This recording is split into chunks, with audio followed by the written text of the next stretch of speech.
Welcome to the Samurai's Guide to Work-Life Mastery, where ancient wisdom meets modern productivity. This show blends timeless Japanese philosophies with practical tools to help you create balance, purpose, and harmony in your work and life. Each season, we explore one of Steve Beauchamp's transformative books, uncovering actionable strategies and insights to help you thrive. This season, we're exploring Always Improving, Lessons from the Samurai, a guide designed to take you on a journey into the principles of Bushidō, offering practical strategies for navigating modern challenges with discipline, purpose, and harmony. Steve Beauchamp is a Lean Six Sigma Master Black Belt, project management expert, and lifelong student of Japanese culture. As an author, speaker, and coach, he is dedicated to helping leaders and professionals achieve work-life harmony through continuous improvement in the wisdom of Bushidō. So you're in the right place, whether you're looking to find balance, spark your creativity, or lead with purpose. Get ready to embark on a journey toward mastery, one principle at a time.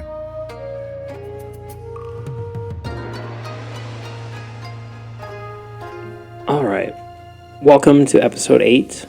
In this episode, we're going to talk about how to start using the 8 virtues of the Bushido in your life.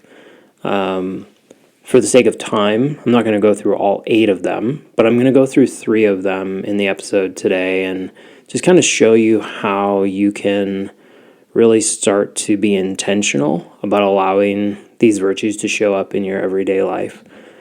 And so the first virtue that I want to dig into and talk about is justice.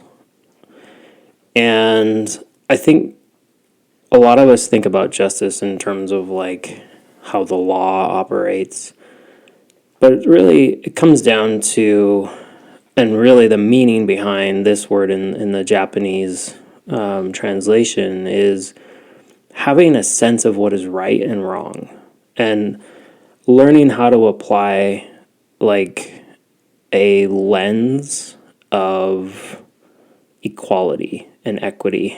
So it's about seeing people, right? And being able to include them in conversations, be able, like, no matter what their status might be or what their background might be, you know, it's important to allow people to have the opportunity to have their voice heard.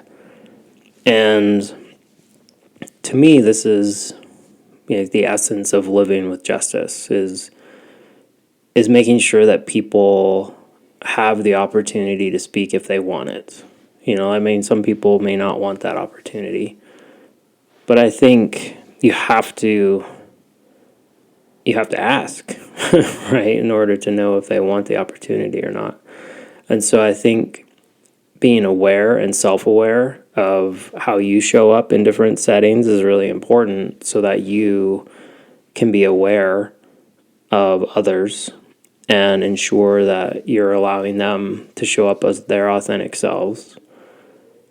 And in my mind, this is just, you know, a couple of the ways that you can show up and show justice to others. The second virtue I want to talk a little bit about is courage.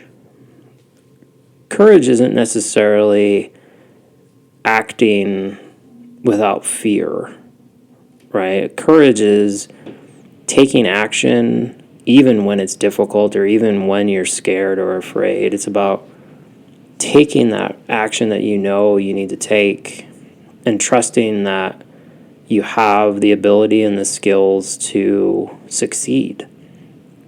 I mean, I think about writing my book initially, like the first book, you know, Always Improving.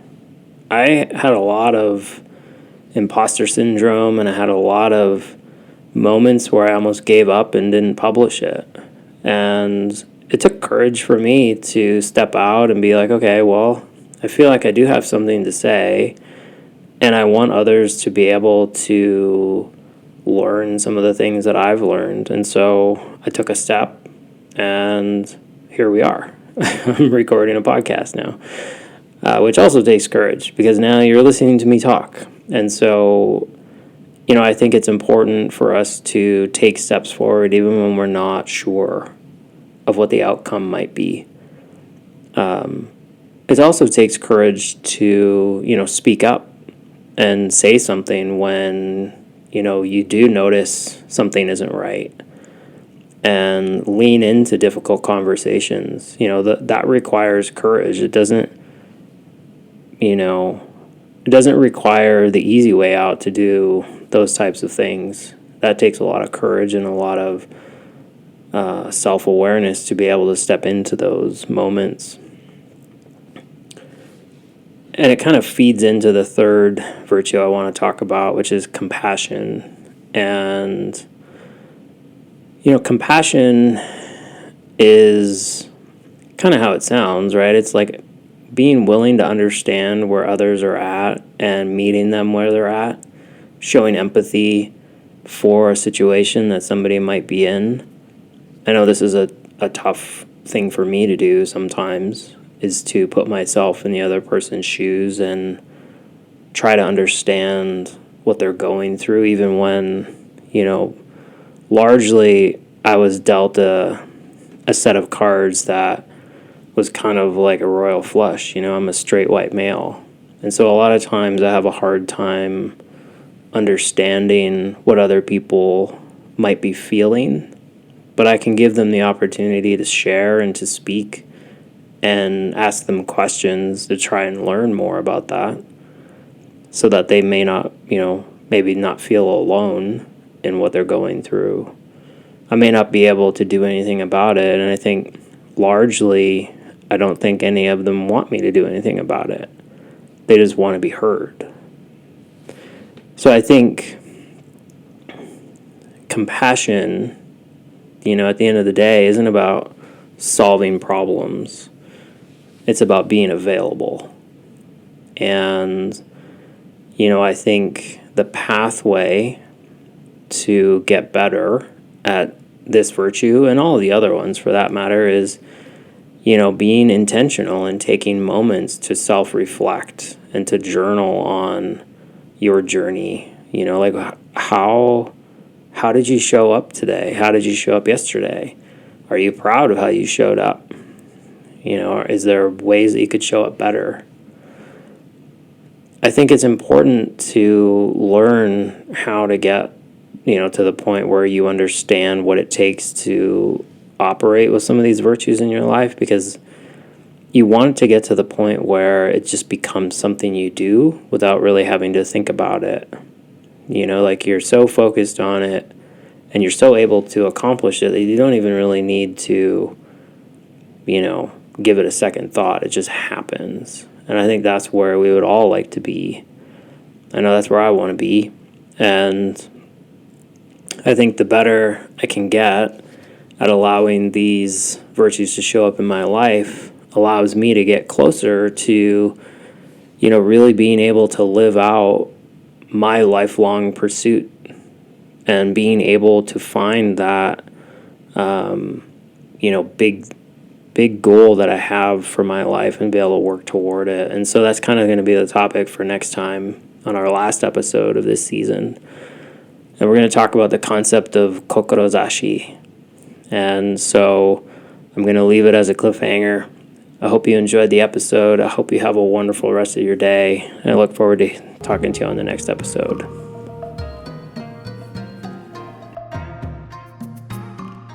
Thank you for joining us on this episode of the Samurai's Guide to Work-Life Mastery. We hope today's insights inspire you to take one more step toward harmony, growth, and purpose in your life. This episode was brought to you by Always Improving. Lessons from the Samurai. If you'd like to dive deeper into the ideas discussed today, you can grab your copy of the book through the link in the show notes. While you're there, don't forget to check out Steve's website for additional resources and tools to help you on your journey. You can also subscribe to the newsletter for exclusive tips, updates, and content to keep your growth on track. As a thank you for joining the newsletter, you will get a free copy of Steve's book, The Path to Harmony, Practical Steps to Finding Purpose and Meaning in Your Work.